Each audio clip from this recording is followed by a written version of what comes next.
All right, folks, here I am in the studio again with my, what does the president say? I love the First Amendment. Nobody loves it better than me.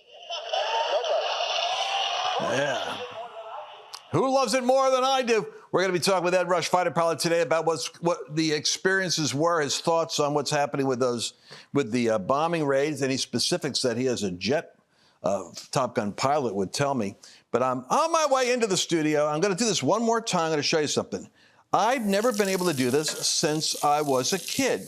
Do you remember when you were a kid, you used to drink water out of the faucet? Nobody does that anymore. The bottled water industry would be out of business if you did that. But why is it that we don't drink out of the faucet? Because we found out that the water that is there is poison. It's got tons of pharmaceuticals in it. It's got all kinds of other garbage that's floating around. And I don't want to gross you out because I just found out like the pounds of things that are in the water that they got to kill. In order to kill it, they got to like shock the water. And then when they shock the water, they take all the nutrients out of it. So that what you're drinking is really not good. And in Dallas, where I live, they actually have water warnings. But I can drink it from the faucet. You know why? Because underneath, I'm going to show you where we got it. Underneath, I actually have a special system. You're looking at my nose now. Go! Here we go. This is the system, and we installed it ourselves in our office. One of these cylinders gets the water that goes through it, purifies, strips it of all the garbage that's in it. The other one gets all the minerals that you need are put back into the water. There's the pure glass, people. Pure. And like, doesn't even leave those stains on the side when you wash it. Anyway, you can see I'm an enthusiast about it because whatever we do here, you're going to like. LanceWallnau.com/water. Check it out yourself. You see why. Put the nutrition back in the water. Your hair suddenly is nice and quiet. The girls are all telling me they shampoo with it. They have these things in their houses. I just have mine for drinking. They go a little fanatical. They put them in the shower. Anyway, let's find out from Ed Rush exactly how these pilots function and how did they go to the bathroom on those B-2s? He's going to explain to us the details on that. We'll talk in a minute. Hey, we're back with Top Gun fighter pilot Ed Rush, and friend of mine, and Carl's in the studios here. Ed, were you surprised at all by the anti-Israel sentiment that was coming out of? I mean, I know the left wing is a little bit nutty on that, and they got Bernie Sanders. They got people that it's just I can't figure it out. It's like Ben Shapiro every now and then has to explain again how it is that so many Jewish people vote Democrat when they're so anti-Semitic and they're so pro-Gaza. But I'll let them sort that out. What does shock me is when it creeps up on the MAGA movement, and you see this real strong isolationist tendency, which has always been in America. I mean, we had to get bombed by Japan to get into World War II. It wasn't like we wanted to go pitch in and help Churchill. Well, we also knew that was coming, though. And, you know, and if you listen to other sources, the history, they like Carl, they'll tell you that they knew it was coming. The president knew it was coming. He knew it was going to be a rallying cry to get us involved. But again, we're not here for that. I just want to throw in some context. It's like whenever I need Alex Jones in the studio, I go to Carl. But listen, Lance, I'm kind half of the retarded. time I'm agreeing with him. That's why I don't go to him and ask him these questions. But Ed, were you surprised? What's your thinking on that? I actually watched Alex Jones. This is not an exaggeration. I watched him for the first time this week. I've never ever watched InfoWars. I don't know why. I just was never interested. I also watched Tucker Carlson and his interview with Ted Cruz. Charlie Kirk. Certainly, I've been reading what Candace Owen has posted. I think it's interesting. I mean, in a good way, Lance. You know, the Democratic Party is sort of on their own thing. They're like, you know, if they can't get on message in a year, they're done. And they can't seem to even think straight. And they're sort of over there. What interests me is the Republican Party. You know, one of the things about the Democrats is when the leadership says this is what we think, they all think the same thing. And Republicans don't play that. We have this idea that, you know, we should talk about things. We should debate things. You know, we should like really struggle through some of these issues. And there's a real nobility to that, frankly.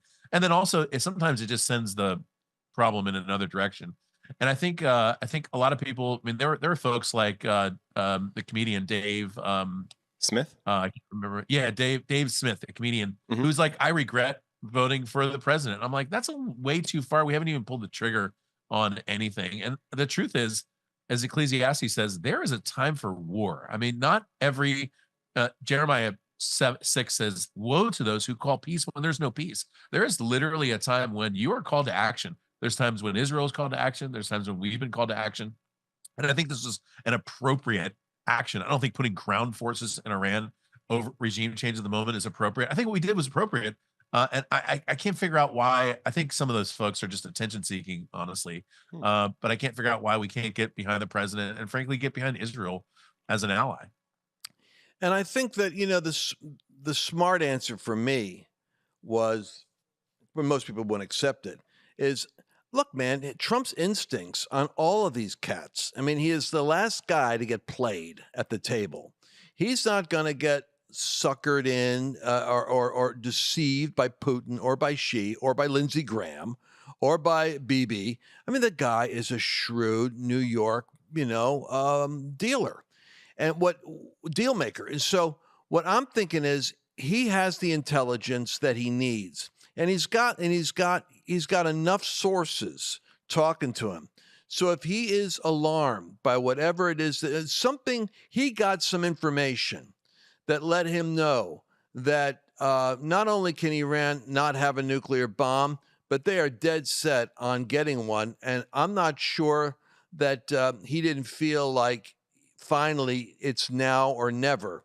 And imagine if you had Kamala Harris and Blinken or Biden making that, there wouldn't be any decision made. They'd have a weapon if it was possible to have one. By the way, I'm not sure we're out of the woods in terms of they had these gallons of things, of containers, and then the latest intelligence is they were blocking up the entrances into Fort Al in order to, if U.S. wasn't going to go in and do anything, Israel would have to do it on the ground. They were making it impossible to get in there. So they probably removed their most precious commodities by trucks by the time we got there to collapse the thing. So there still is this question as to what happens in the future. I feel like it's almost like one of those, stories where later on you're going to find out that they were able to put together a bomb, but it set them back like several years. I think Trump bought time. And if Trump 100%. bought time, what do you think God's doing? God is allowing there to be a cessation of end time events for the gospel's sake. This is the part that only we would get, that, we get our head out of the news cycle and say, it's possible that Trump might get a Nobel Prize finally for peace, and he might be in office just long enough for us to bring the gospel out in ways that we will not be able to do in the future. Do you ever think about that? I mean, this story is more like a real story, right? So, I watched Star Wars and the Death Star exploded, and I thought that was it. And then, the Empire Strikes Back. It's like the way real stories actually go. The interesting thing, first of all, regarding intelligence, I think you're right on about what you said, Lance. There's several different types of intelligence. There's comment, communications intelligence, ELINT, electronic intelligence, human intelligence. My guess, so 10 days ago, when Israel started hitting Iran, the president and the secretary of state both said, look, we're not involved. This is Iran and Israel. 2 days later, the president was committing forces. It was like that quick.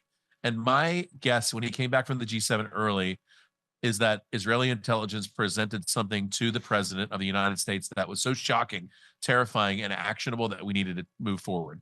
Just, we'll never find out, probably for at least 20 years, maybe 10, until the documentary comes out, what that intelligence was. We don't share stuff like that because it exposes sources. Mm-hmm. But when it comes to the bomb damage assessment, what happened to that? We're in the same quandary. I'll tell you, the air crews don't know what was destroyed. The American leadership doesn't know what was destroyed. Guess what else? The Iranian leadership still at this point probably has no idea what was destroyed in those two nuclear sites. It's going to take weeks of digging to find out what's left underneath there. There is probably instrumentation that's completely crashed. There's probably some remnant of what was left. My best guess, kind of my educated military analyst best guess, is they've got about 2 to 3 years until they're back nuclear capable, which is probably what they were a week ago. Big picture, though, I don't think it's a regime we can trust. We could never trust them. I think if the other organization was in charge right now, we'd be giving them billions of dollars not to shoot nukes at us. I think the president's action was a lot more strategic. But we'll see what happens. My prayer is that God will do what Daniel 2 says, which is he'll take a leader out and put a leader in. I think Iran needs new leadership, a godly man who will love and lead the Persian people with dignity. And I think they deserve that too. What do you think about the? And then, Carl, I'll throw it over to you for a question. We can go backwards in the conversation or forward. But what do you think about the 900 or 1,000 potential Iranian military age males that have been let into the country by Biden? And that doesn't even cover the Yemen and other Syrian and Iraqi. And Afghans. I mean, we literally opened the back door. And while Trump was fighting, in courts, Biden was his strange regime was literally just and then actually catching them and releasing them into the country.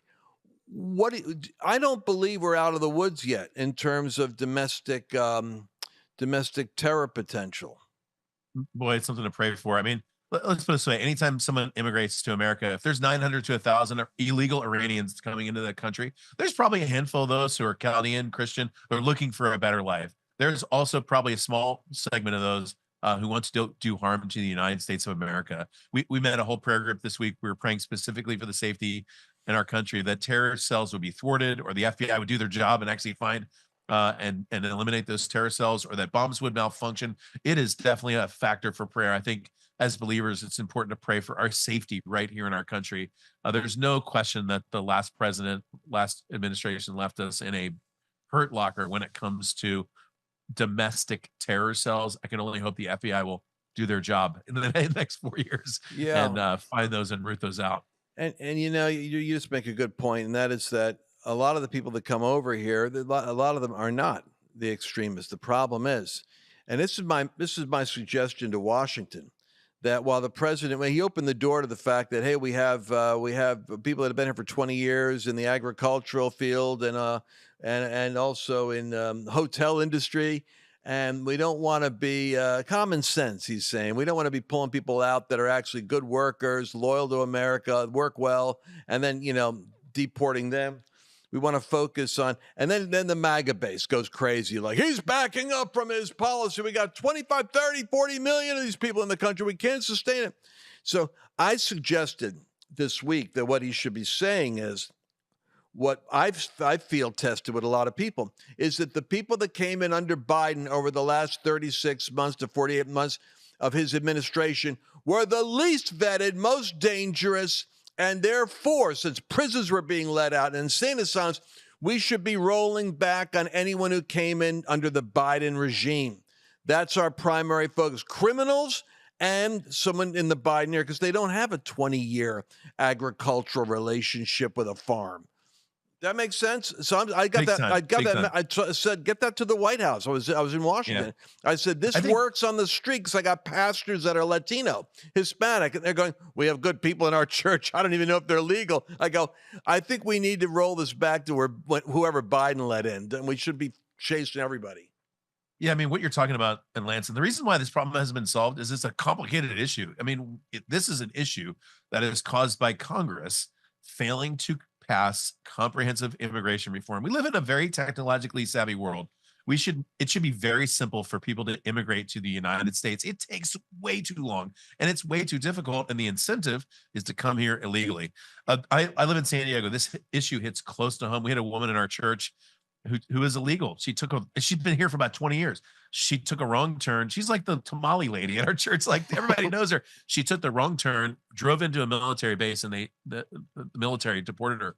Wow. And I have to say, our church rallied behind her, found some good immigration attorneys because we cared for this woman. And we had a restaurant here in town that we love to go to that got raided by ICE. I'm just saying, like, sometimes those things hit close to home and you realize why people are a little bit frustrated. But they're not frustrated, I don't think, as much with the administration. They're frustrated with this system.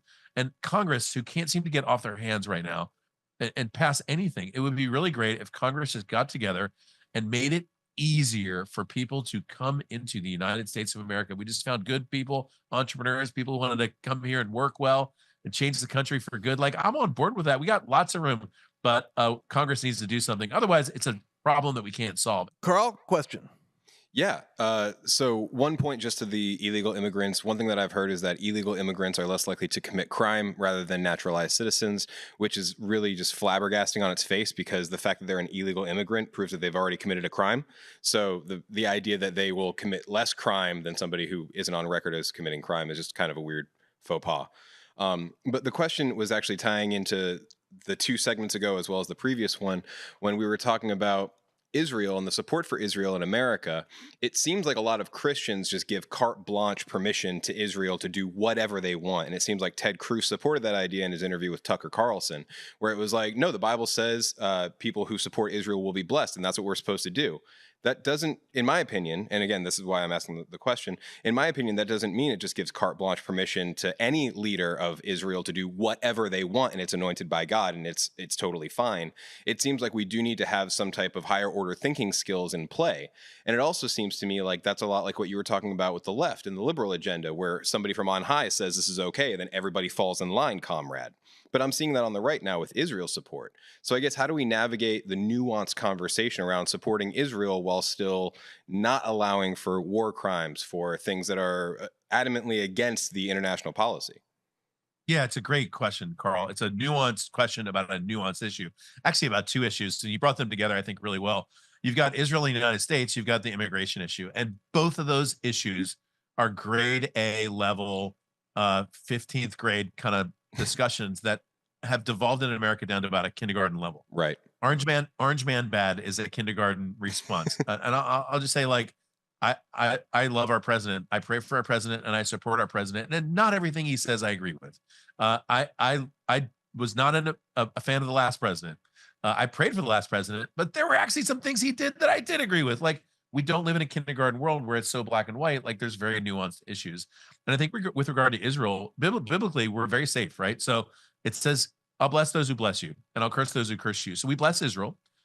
We support Israel. But at the same time, I would, if I was in Israel, back in 2 Kings, I wouldn't be a big supporter of King Ahab. Right. I would be advising people not to follow King Ahab into battle. That's a bad proposition. You'll probably get shot, especially if he asks you to dress up like him. It's a bad hombre. Yeah. And so there's like, there are certainly times when we don't support the decisions that a country makes. We don't support the things that a country says, because I think there's biblical precedent for that.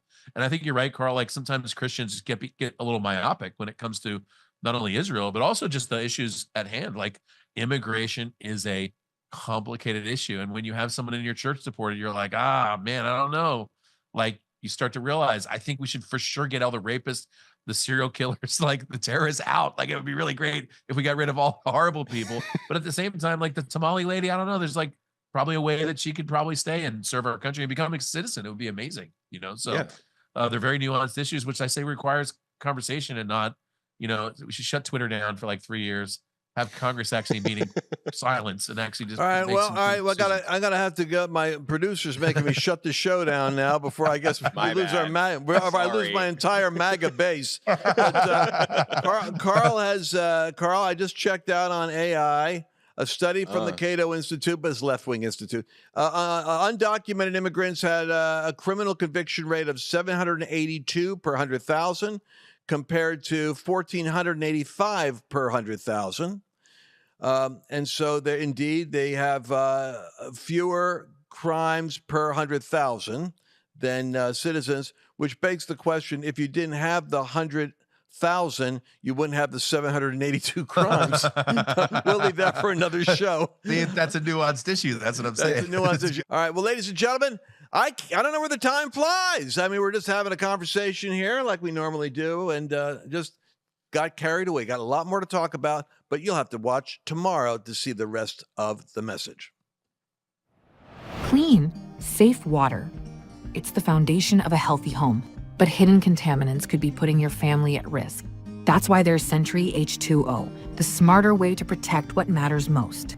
It filters out what doesn't belong and restores what your body needs. Pure, mineral-rich water that tastes as fresh as it is clean. Because your family deserves more than just clean. They deserve water that supports their health.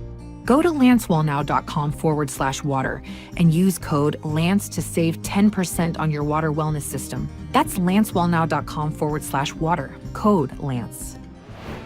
Did you enjoy this latest episode? Please remember to share it with your friends.